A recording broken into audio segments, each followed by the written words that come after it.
Can you please articulate why Trump's many character flaws do not disqualify a Christian to vote for him? I could tackle this one. Can we get a King David reference?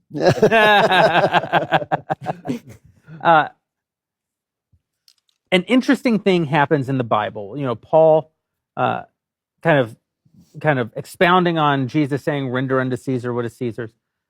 Paul makes this point that you should obey the governing authorities and basically stay out of revolutionary politics. And I think that was a really pragmatic thing for Paul to say, because the early church would have just been stamped out if it had taken any other position. But I also think that there's theological truth to it as well.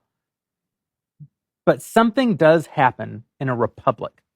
There was no republic at the time that Paul was writing. The Roman Republic had been supplanted by the Roman Empire, and the Jews didn't live in a republic. Obviously, they were colonized by Imperial Rome.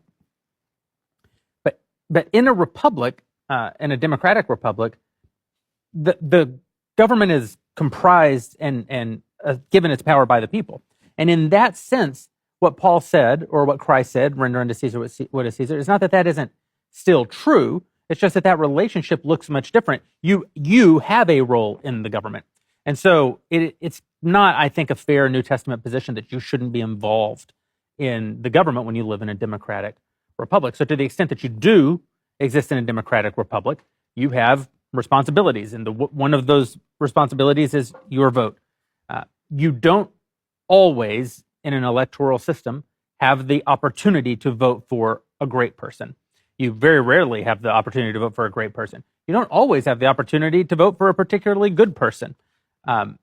Nevertheless, you do have a vote, and that vote